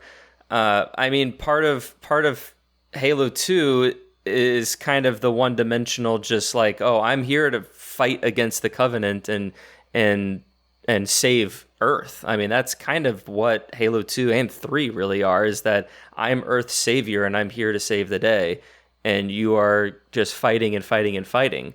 And I would even argue with like Halo Reach is the same sort of thing, except they don't succeed. Noble Team is here to save Reach. They're here to do all these things. And every time they take 3 steps forward and 8 steps back. And so, like, I think that works for the video game, because you're the player, you're in those engagements, you're doing all that kind of stuff.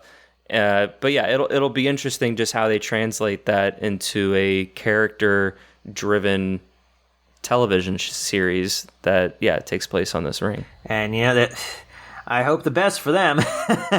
Whoever gets stuck with that. Yeah, me too. I mean, I want this show to succeed. I don't want it to fall apart. I don't like being disappointed, so to speak. I don't think I was really disappointed during these seasons, but like I want the show to be entertaining, and I mean, I was eager to watch every single episode each week, and I'll do a rewatch in the future. So we're all fans of the show. Yeah, well, some of us are. Yeah. What has been like? I haven't been looking too much at that, but have fans really glommed onto season 2 more than season 1?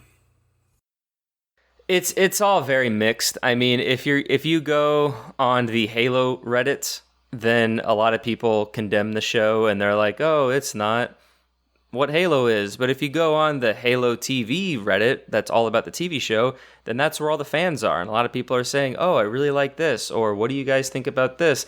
And you have some people that come in that like bash it, or like, "Oh, this is the one thing the show did wrong." But I don't know, to me, that sort of discussion, because it's like up and down and left and right in terms of its like opinions and people chiming in and saying different things, I feel like that's healthy for really anything. Like even in the Halo subreddit or whatever other video game subreddit some people might follow, to where you get people praising some things because they like it, and other people want to talk about the things that they didn't like. So it's all about kind of where you look for it. I mean, I'm not really on Twitter, and the few people I actually play Halo with online, like we'll talk about the game kind of idly, but the Reddit community is kind of where I see the most activity in the Halo community. And from that sort of discourse and things, again, depending upon the subreddit that you're on, is kind of the perception that it is. But because the regular Halo Reddit is more populated with people, it's kind of led to believe that generally the average fan of the games and the extended lore is more or less okay with or don't like the show.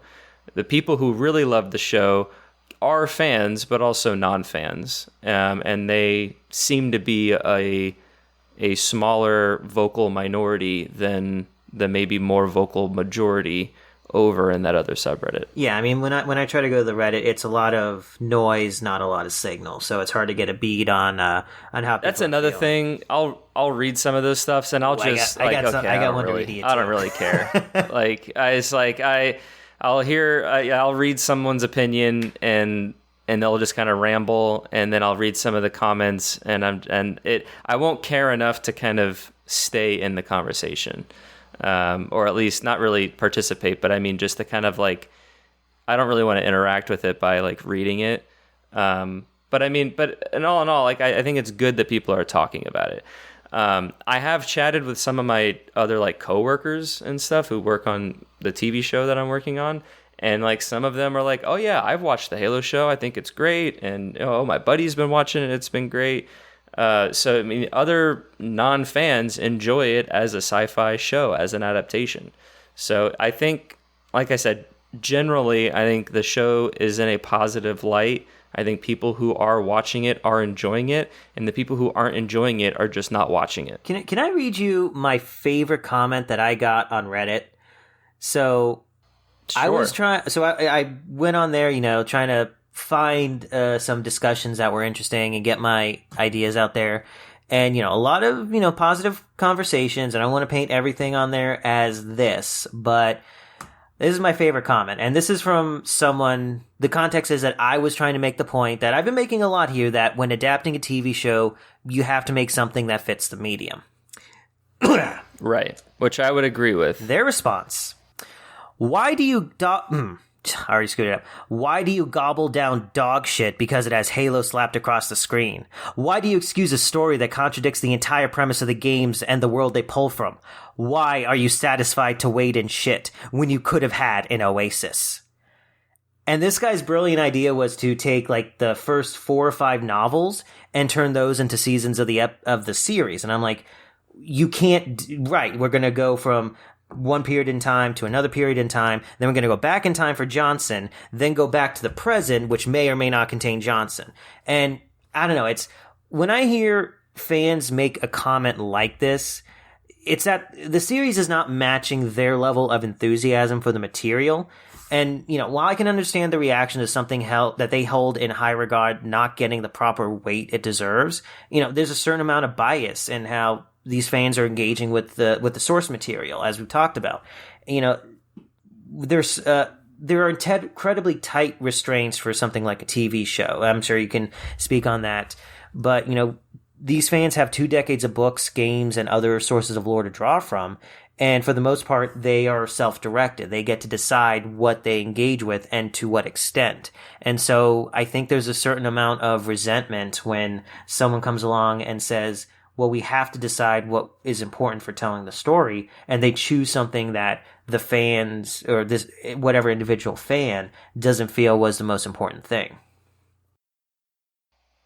I do think it is challenging to adapt something for the masses, because I do think everyone has their own idealized version of whatever video game or book or whatever. And yeah, I think this person, like, yeah, I'm sure adapting the first 4 books would be a great story or whatever if you were to interweave it and do it.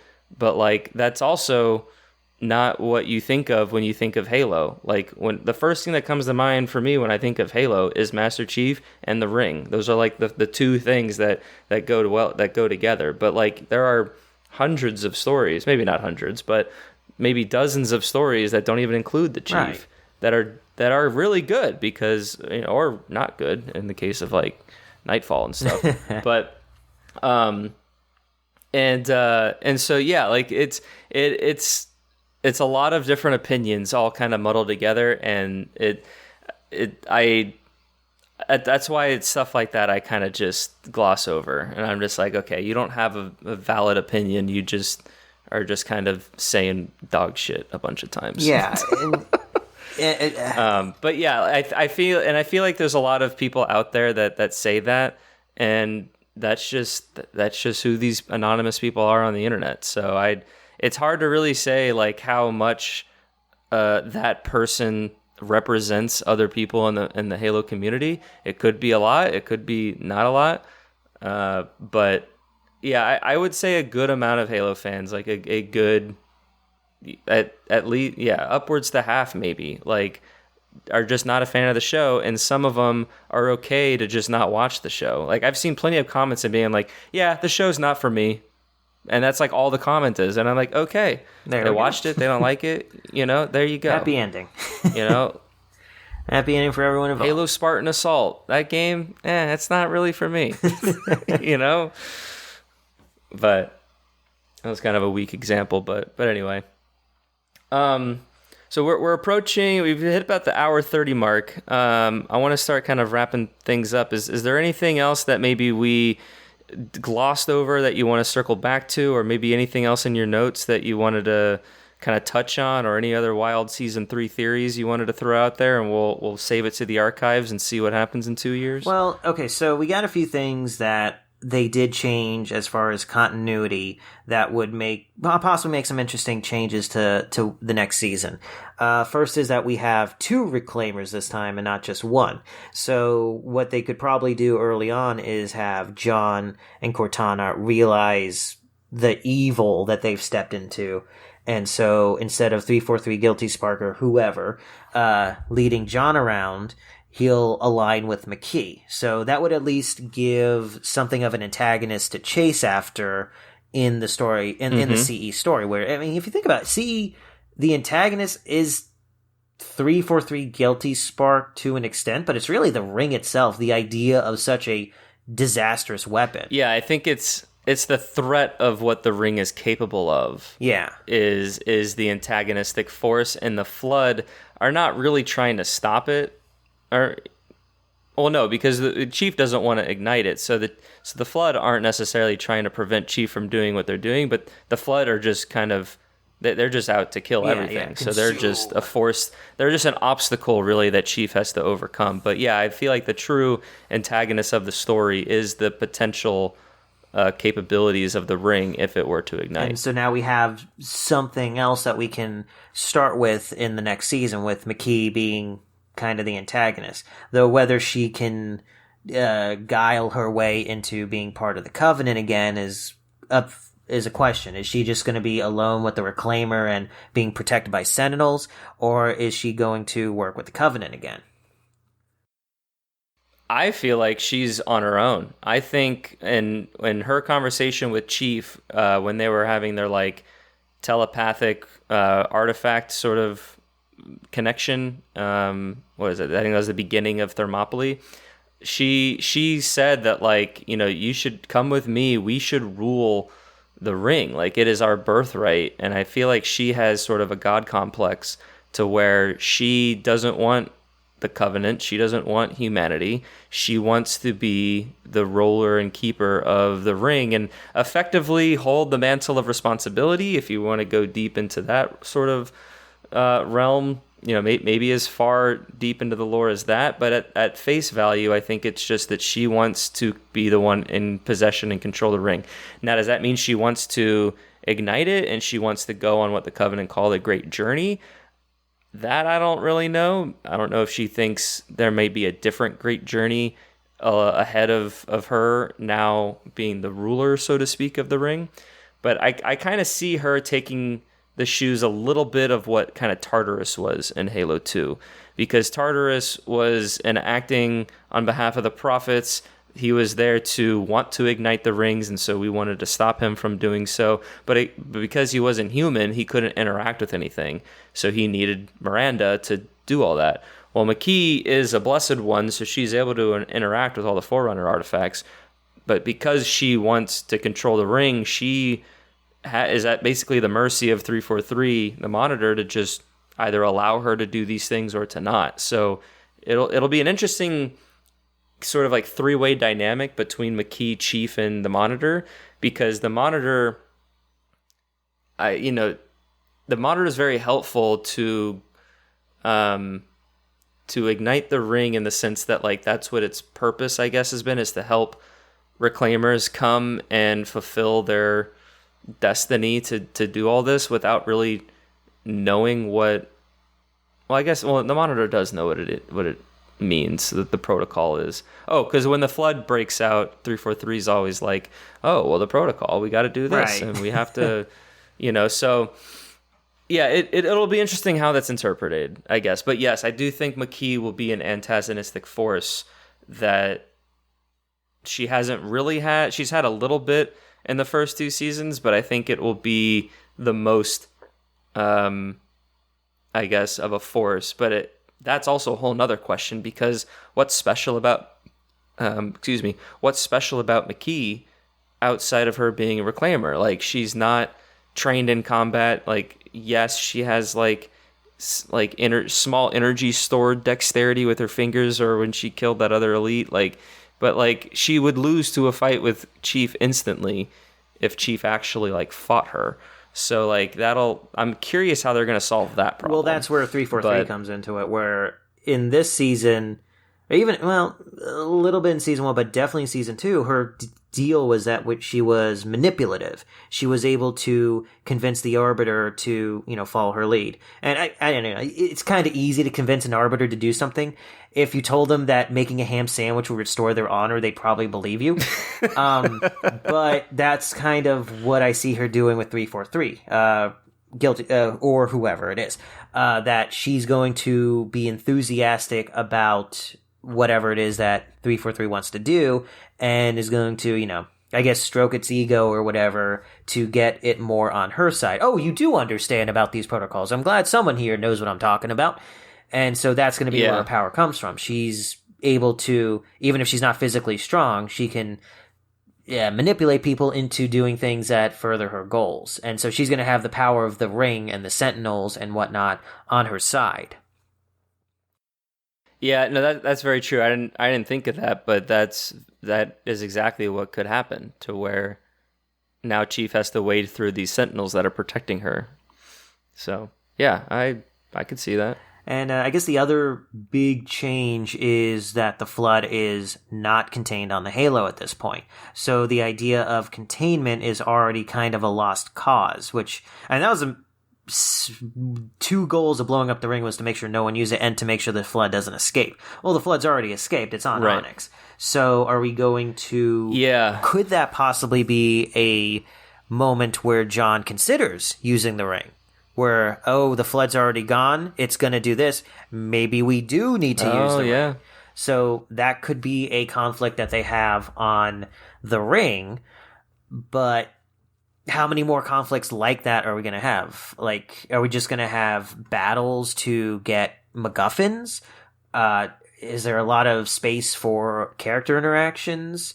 I don't know. It's my main concern with season 3 is that stuff. Like, you can try and... They're going to have to do something to put all these things together, but I don't see a clear path yet. Yeah, no, I agree. Because even thinking about what I know from like Halo Infinite, and I mean, it doesn't really pertain to Halo 4 and Halo 5, but Halo 4, they discover Requiem, which is another Dyson sphere, kind of like Onyx. Where do these Forerunners get all this stuff? Like, they have all these Dude, they're nuts, dude. Like, I mean, and there's the absolute record and all of that. Like, there's all the other Ark stuff. Like, there's some deep lore there. Yeah, the Ark. Like, the Ark is massive. Mm-hmm. Like it literally creates the Halo rings, so it's like 100 times the size, if not more. Like, it's... How no one find that? Absolutely massive. Yeah, I mean, that's sci-fi for you. Yeah. But yeah, I think or what was I saying before all that? Anything else we needed to cover, or what could they do? Oh no, what was your last point that you just made? Just that they did a few things to change the continuity, and those could give us some things to do on the ring. But isn't going to be enough. We still have the Spartan 3s and Kai in orbit. So that's another thing. They could lay it on the ring. So, and what I was going to say is that even looking at Halo 4 with Requiem being the location of that game, and in Halo Infinite with Zeta Halo or Installation 7 being the setting for that game, like, a lot of the stuff that happens in those games is kind of what happens in Halo 3, where it's them fighting from A to B with conflict in between and character growth sort of throughout, which doesn't quite translate to a TV show for a full season. You can definitely take those aspects, like, Cortana may not be going rampant, but like, that's a huge thing that happens in Halo 4, and it kind of carries over into Halo 5 a little bit in a weird way without getting into it. And then, like, you have some side characters with Halo Infinite and with the pilot and the new Cortana called the Weapon. Like, it's so there's some stories and stuff that those games do that are isolated in those like settings for that duration of the game. But yeah, to your point, that's not the one solve to make it a season's worth of storytelling. So it'll be interesting how they pull and keep it engaging. The longer we're on the ring for season 3. Do you think they should pull the trigger on Thel Vadami right away? Put him on the ring, or would it be too soon after the Arbiter we had now? Is it Vadami or Vadam? Did they change the name? No, they didn't change the name. I think it's Thel Vadam. Thel. Because I've seen it spelled Vadami. with V-A-D-A-M, and then V-A-D-A-M with 2 E's at the end. Yeah, Vadam. Yeah, that's correct. I feel like a Thel story would be nice. But my issue with the Thel story being shown on the TV show is that as soon as you put a character like Thel or like Johnson in the show, like then the expectation is that, oh, we're going to get an adaptation of that character's arc in the TV show to how it was in the game. So like I would rather a different Arbiter come in with different or maybe slightly different motivations or issues or passions, and still does similar things to what Thel did in terms of like breaking down the Covenant and having other people see what their lies are, and kind of eventually leading his own sort of rebellion, I guess, the Swords of Sanghelios and all that kind of stuff. But I mean, I feel like a Brute character could easily do that. It doesn't have to be an Arbiter. It would probably make sense, considering we just finished off with one Arbiter character, to just throw in another afterwards. And I feel like the Arbiter, I think, was, again, kind of slow to start. I feel like they could have done a better job introducing the Arbiter in the show. They definitely, I think, did the character justice all the way up at the end there with the fight, and then great. that kind of like that like, I don't know, confession, I guess you can call that at the very end. Not really a confession, but just those last words and like the Sangheli mentality of like honor and fighting and things like that, I think was really well done.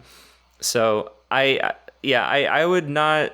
don't really want Thel in the TV show, but if we had another character that was kind of a window character that did things that Thel did while still fitting in the Silver Timeline, I'm open to that, because that's kind of what Kai is. You know, Kai is kind of an amalgamation of Kurt, Sam, Linda, and maybe another Spartan in there.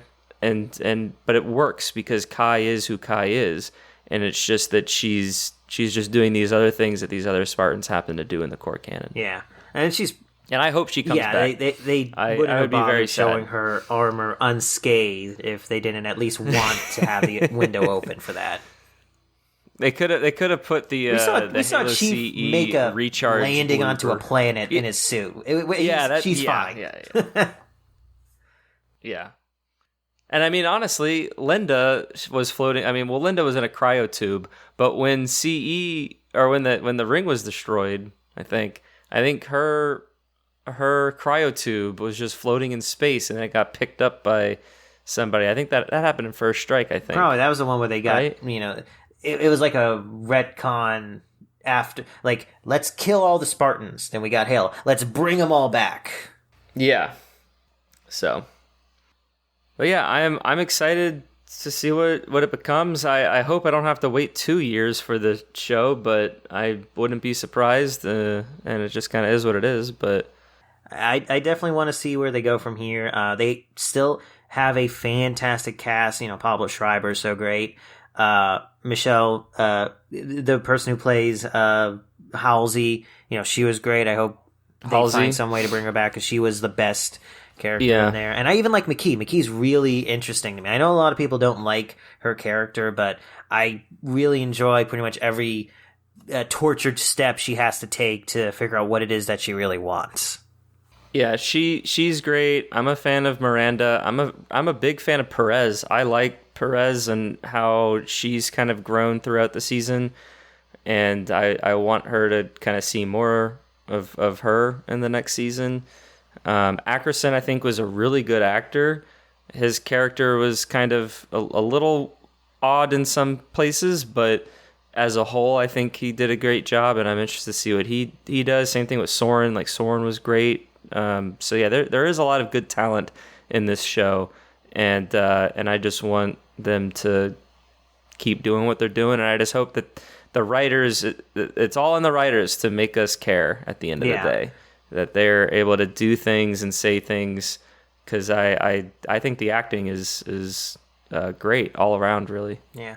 And if just my advice to them is to try and get back that season 1 mentality. Like, whatever they felt they needed to do in season 2, they did it, but I want an original vision. I want something that is a little more confident in what it's doing, and it doesn't necessarily have to tie back to what we've seen in any of the games or any of the books in a specific way.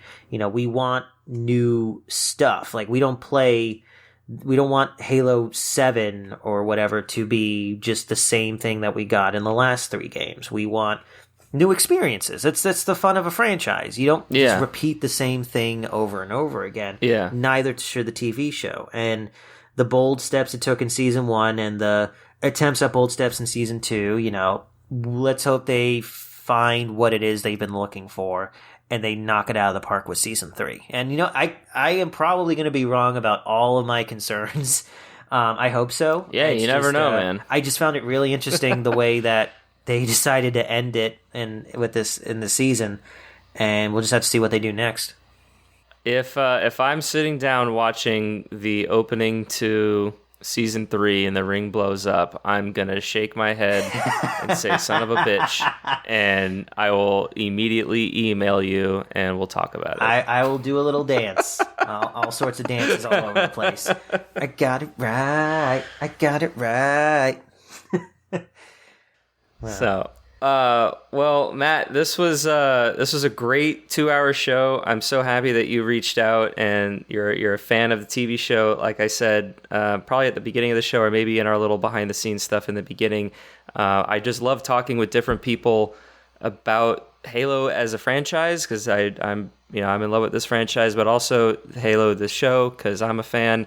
And like we've discussed throughout this episode, it's a point of contention between people. Some people really like it, some people don't like it, and I the more opinions that I kind of am able to talk to, I think that kind of just further enriches the conversation. So thank you so much for joining me, and I hope you had fun chatting. Oh, I had a blast. I am so glad to have someone to talk to about Halo like this. My girlfriend is very happy right now because I'm not doing this to her. Very good. Yeah. Okay. Well, before I sort of give my sign-offs and my sort of like housekeeping, is there anything you want to say as a sign-off? You want to plug your website and maybe anything else you have going on? You can find all my writing on reviewersunite.com. I also have a Twitter account at @the_superdude92. Where, I don't post very often on there, but if you want to talk about Halo, I'll be glad to do so. And the last thing I reviewed on my website, just a non sequitur. Any of you Halo fans just want a really good movie to see? Go see 100 Beavers. That is coming out to streaming very soon, to VOD, and it is the best movie I saw this year. My review is up. It came up today, and it is phenomenal. Oh, wow. So you also do movie reviews, and those are just kind of whatever you're feeling, new releases, old releases. Is there any sort of like plan or structure to that, or is it just kind of what you're feeling? Primarily, it's when I try to see one movie a week at the theater, just something recent, and post it to the website, and just Gotcha. TV shows that catch my interest. I might be doing a review of the Knuckles TV series next on Paramount Plus, because that's coming out at the end of the month. Hopefully that's as good as the Halo show. We'll have to see. But yeah, you can... I assume it's tied to the Sonic movies as well. And oh, yeah. that. I think they got Idris Elba to come back for it. Sonic... There you go. Okay. Well, great. Well, yeah, I've read some of your Halo-specific reviews to kind of prepare for the show a little bit. But I'll definitely check out some of your movie reviews as well, because I'm a big moviegoer myself. I just bought tickets for Late Night with the Devil. Have you heard of that movie? Yeah, I've heard some stuff about it. I heard it's pretty good. I haven't had a chance to see it. I don't think my theater's shown it yet. I don't know. Yeah, I don't know if it's out just yet, but I got tickets to see it, I think, next week, because there's like a local theater in town that's like a movie theater / bar sort of thing. And so whenever they play something that I'm interested in, I like going there because it's super independent and local to where I'm living. So excited about that. And so yeah, I'll check out some of your movie reviews. All right. I could always use more eyeballs. Well, I will put your website and everything in the show's description. So if you're listening on Spotify or iTunes or whatever, you can probably just click the more description, and there'll be a link if I do it all correctly. I might have to talk to my behind the scenes producer to get that sorted, but we'll make sure that we get our listeners out to your reviews as well, and check out the things that you have going on over there. If you're just a general Halo fan that just joined us for the first time, Halo TV Plus is part of Evolved, which hosts a bunch of other different Halo podcasts like Podcast Evolved, HCS Pro Talk, Mission Debrief, Builds of Blocks, and Halo Book Club. And we cover all aspects of the Halo franchise, whether it's books, the TV show, of course, the games, toys, the pro scene, and all that. You can learn more about each of those shows on our website, evolvedhalo.co or halopodcast.com. We also have an exclusive Patreon podcast called I Would Have Been Your Podcast for our subscribed patrons. Patrons also receive a variety of exclusive rewards, such as early episodes, access to our 18-song soundtrack, unique swag, and access to our private Discord channel. Special shout out to all our current subscribers.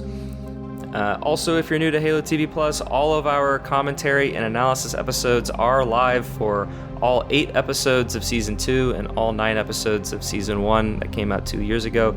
You can check out all of those episodes at your leisure. I think we'll have one more episode for Season 2's run of Halo TV Plus where we talk more about the Season 3 predictions that the Evolve crew have. So stay tuned later in the month for that. And I think that about covers us. Do we get to do the thing? Do we get to do the thing? We get to do the thing. Yes. Yeah. So I'll say the thing, and I'll do a little pause, and then we'll say the thing. Are you ready? Oh, I'm ready. Well, with that, everybody, I've been your host, Oren, and until next time, evolve. Did I do it right? You did. That was perfect.